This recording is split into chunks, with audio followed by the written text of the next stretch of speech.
Hi, I'm Susie Sherholtz, and it's July 3rd, 2023, and today I have the opportunity to interview Jerry Hall, who is the current chairman of our Green Hills Board of Directors. And I'm pleased to have this opportunity because I really admire and respect all that he has done for Green Hills since during his tenure, and he's continuing to do that.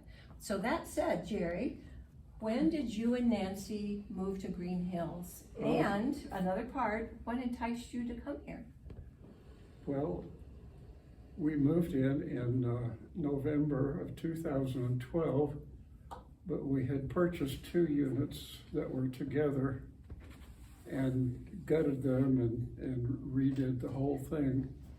So we would have a 2-bedroom apartment with a den. I didn't want to move into a townhome because we had just moved from a townhome. And the reason we moved here was because I was having some serious health problems, and Nancy didn't want to move, but she loves it here now. We both do. But anyway, it was a challenge. Just to move from a home to an apartment, and the big challenge was cutting down on things, what to get rid of, what not to get rid of, what the kids wanted, what they didn't want, and how to get rid of what they didn't want. I think that's a usual problem, Jerry, and we're awfully happy that you and Nancy did decide to settle at Green Hills. I know that you have served on basically every committee at Green Hills and have had leadership positions in most of those committees. What was the most worthwhile and enlightening committee that you have served on? Well, I've served on 13 different committees or boards, and the one I've enjoyed the most, and I think is most important, is the Finance Committee. Everything goes through the Finance Committee, and you learn, if you're on the Finance Committee, you learn a lot about the operation of Green Hills, and learn to appreciate all of the committees and the input that comes into that Finance Committee. So the Finance Committee has several subcommittees, and those are important subcommittees. So we've got grounds and technology and audit and investment and compensation. Those are all significant committees. I forgot capital planning. I didn't mean to leave that out, but it's there too. And all these committees have needs and requests that come into the Finance Committee, and so the Finance Committee has to balance the needs with what money is available, and decide on what is an acceptable budget for each fiscal year. Well, you are just beginning your second term as the chair of the Green Hills Residents Association Board, which is a huge commitment, and you have every reason to be very proud of your accomplishments already. And one of the things I'm very aware of is that you were integral in establishing our current brand new strategic plan. Talk to me a little bit about that process and how you implemented that. Well, it's the most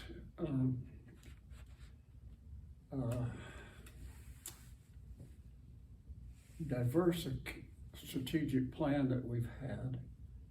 It all started with the Long Range Planning Committee.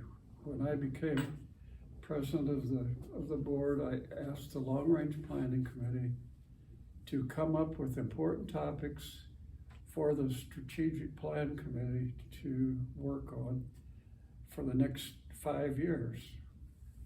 And the Long Range Plan Committee came up with 7 areas.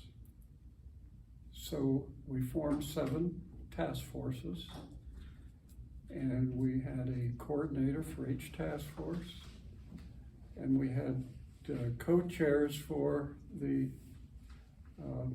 Strategic Planning Committee. The co-chairs were Charles Knicker and Paul Brackelsberg. They had both been past presidents of the board.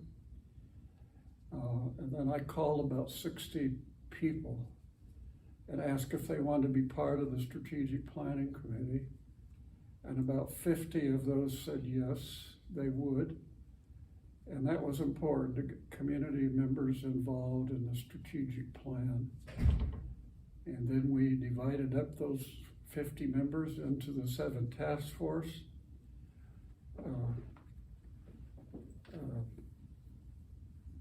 Areas. And then after, there was some shifting back and forth, and because some people maybe were misplaced on the wrong task force.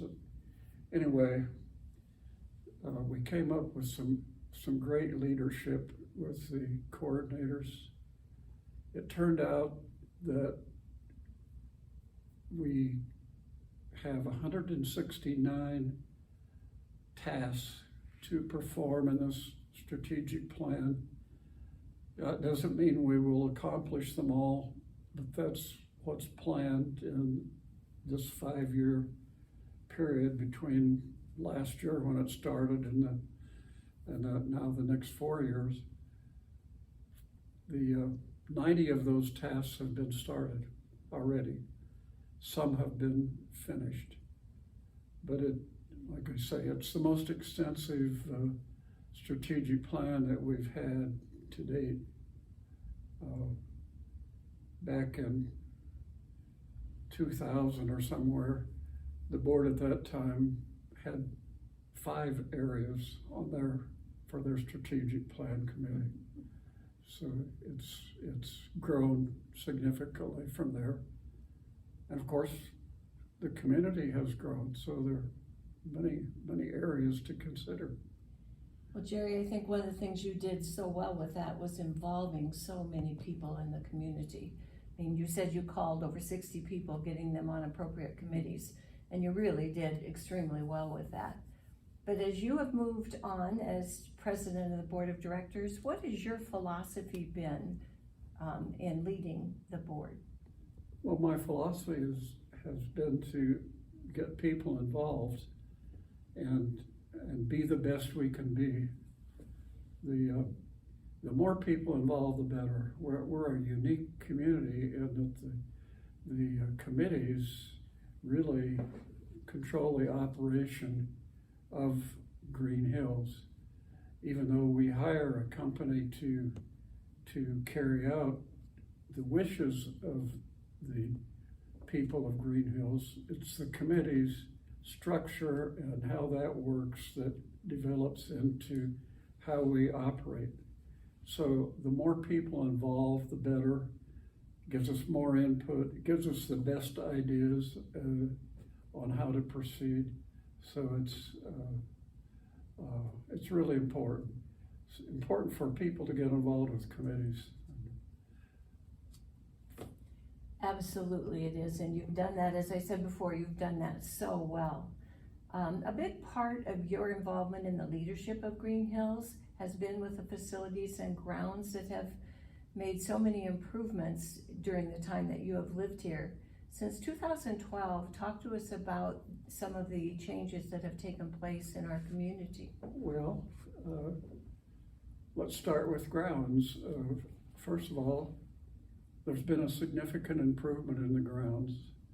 There has been a lot of repair work. The roads have been resurfaced. A lot of the concrete work, sidewalks and things have been replaced. After all, it's a 36-year-old community, and those things needed to be done. And then in 2016, we finished a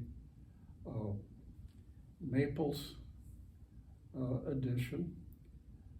It was originally scheduled to be larger than it was. We ended up building 32 apartments, and that's because our marketing said that it was marginal that we could fill 32 apartments. And we would have built 52 had the marketing plan been a little more favorable.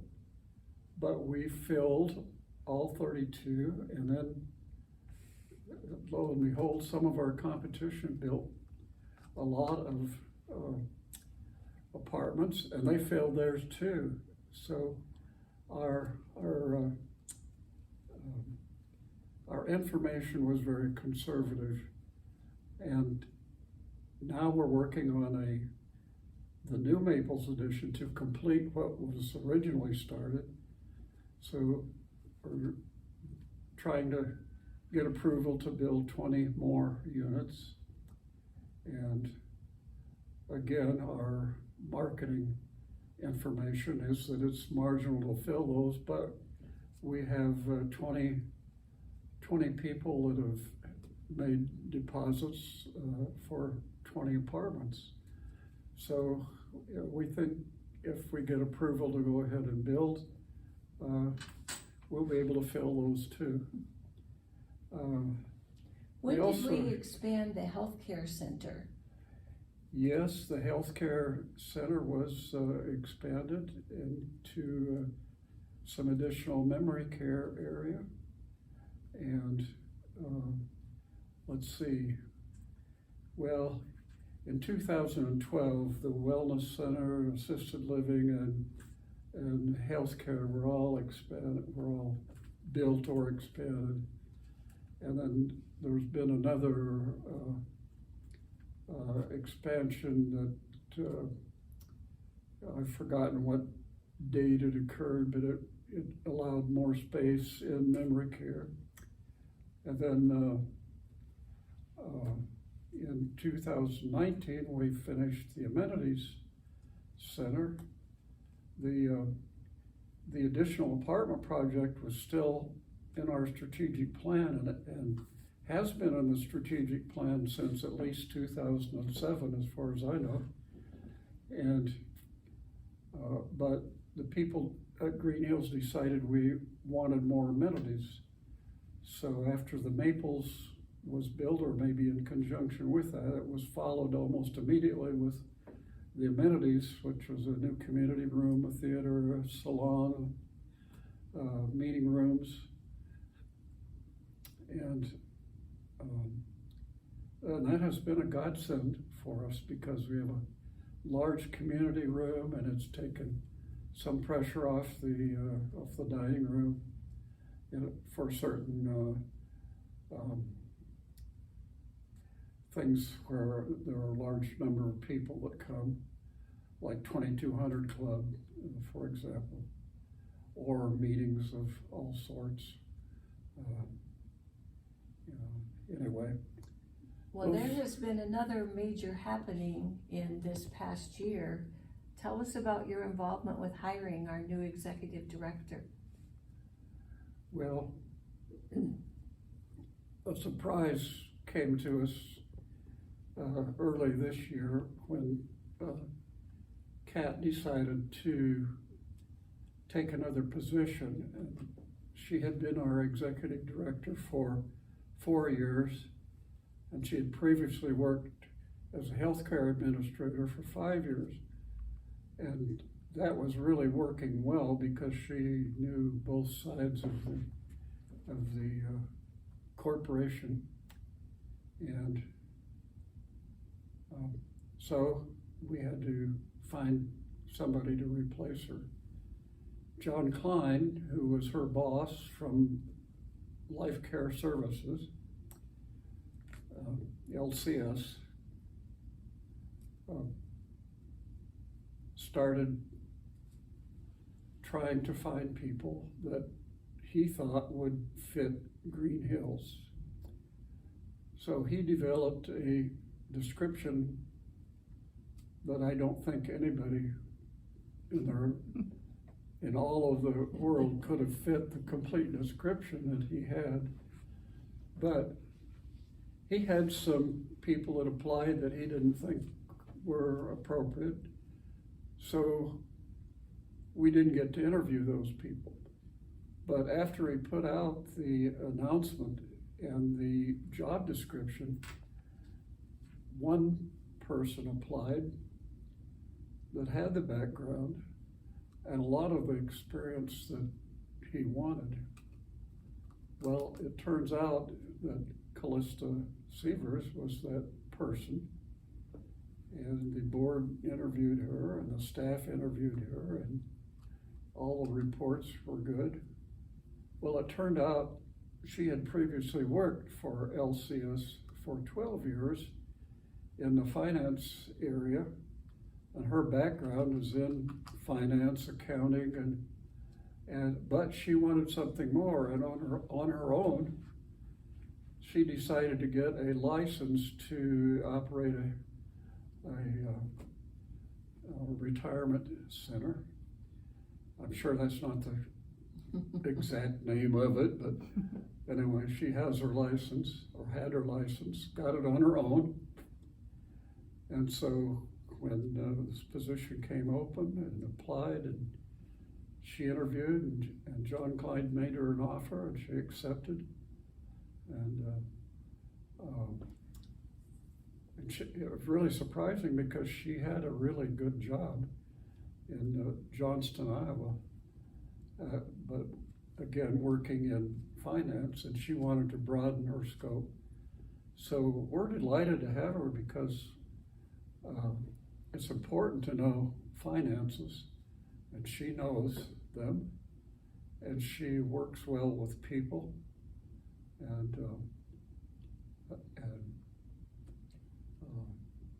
Jessica, our administrator, is delighted that she's here to work with her. So we think it's going to be a really good marriage for Green Hills to have Callista here. Seems like an excellent choice, and thank you for all your work in that. Are there any other highlights or challenges for the 22-23 year that you would like to tell us about? Oh, sure. Communication is always a problem.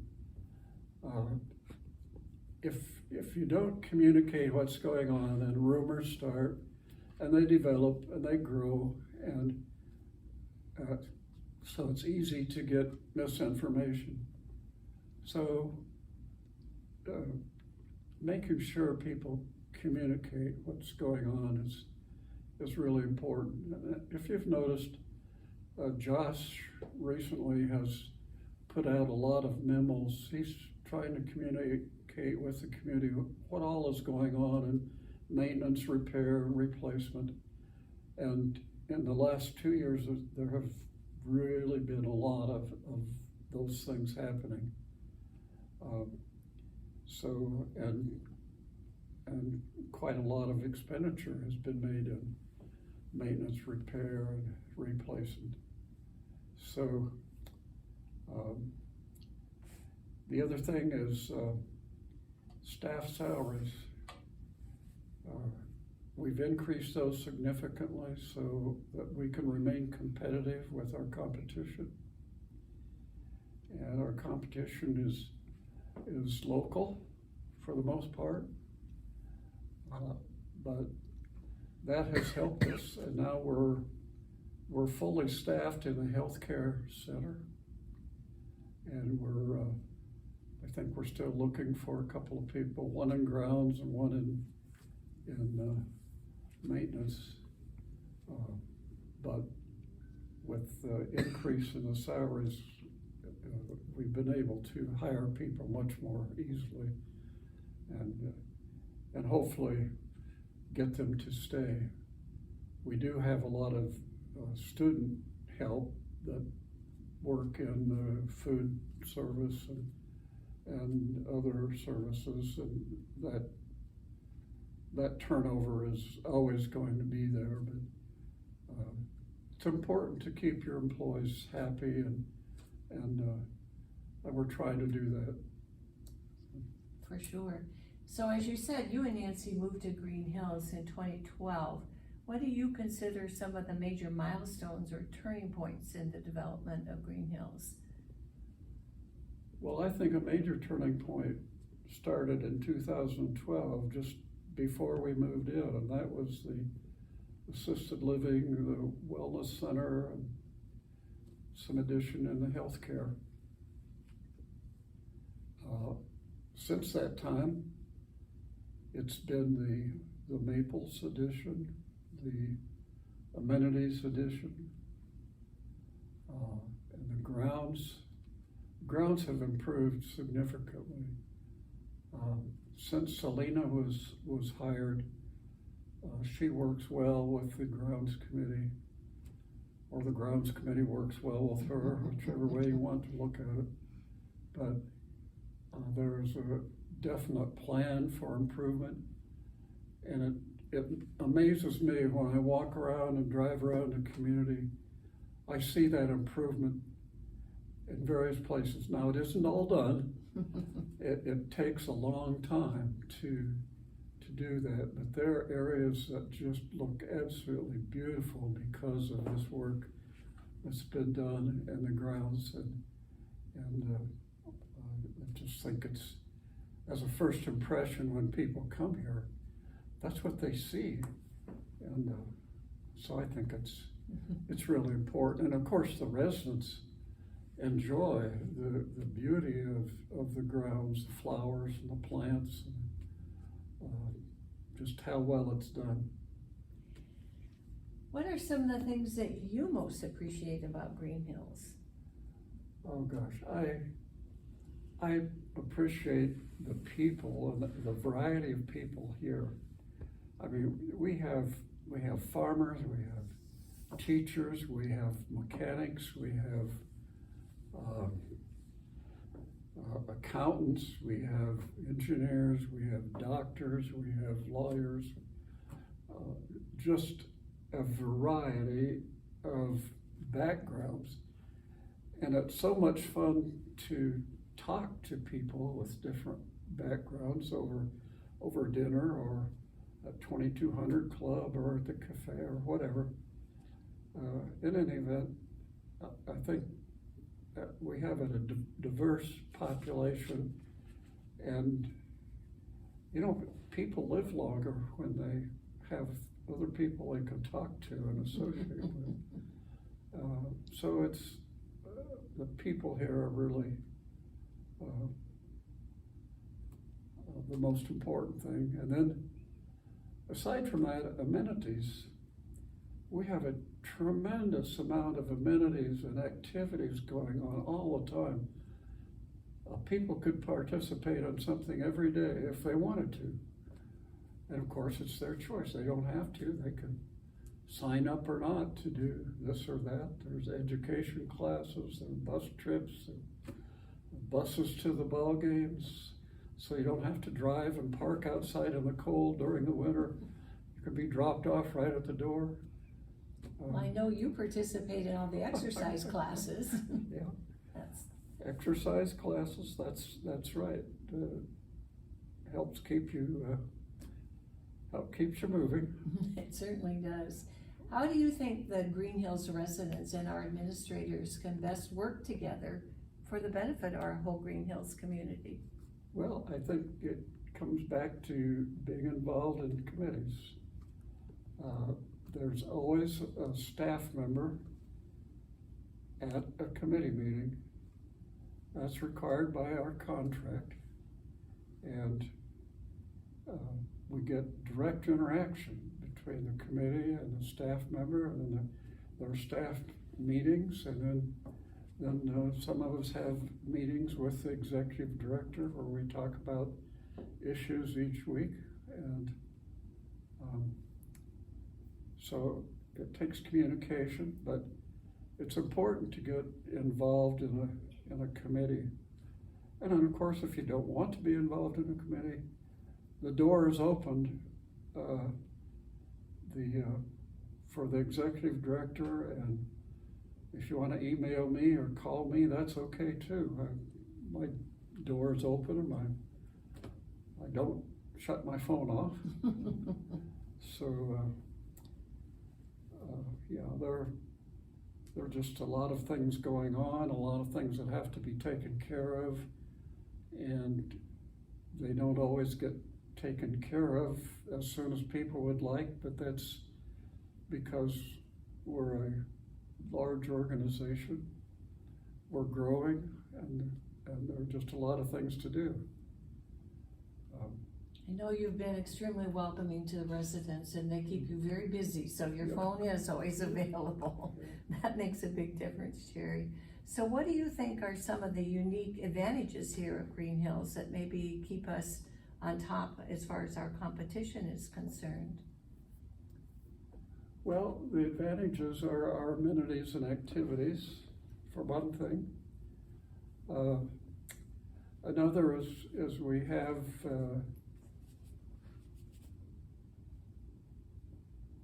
things like the cafe, the 2200 Club, where people get together and associate with one another. And we have all sorts of activities where people can get together and participate as well. So I think the amenities and the things that people can do here and associate with others is probably a real key. Another is, for the Residents Association at least, the monthly fees are lower than our competition. So I don't know if that is if it's a big factor with anyone. You can still talk to the residents and find out how they feel about it.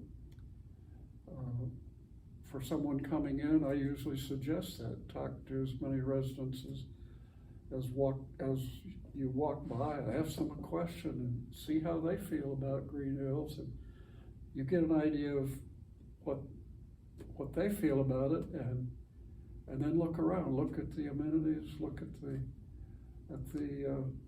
grounds, look at the campus, and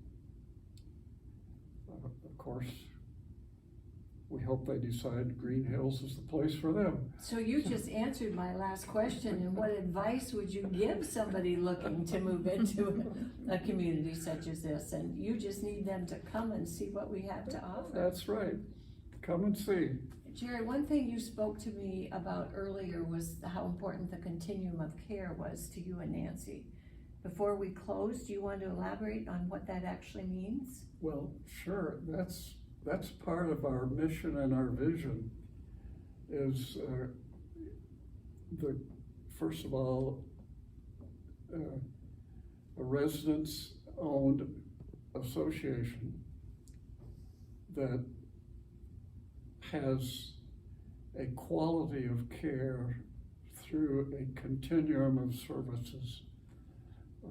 That's the mission of Green Hills, is to provide those services through that continuum of care. So right now, that continuum of care includes independent living, assisted living, health care, memory care, and we provide, I think we provide hospice capability as well. So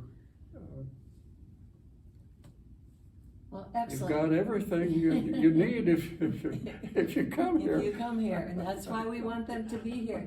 Jerry, again, thank you for all you're doing to make Green Hills a place that we all want to be. Your efforts are really appreciated by us. Thank you. Thank you. I've enjoyed it. I try to enjoy it. I tease people at times, but maybe they don't think I'm teasing, but I am. That's good.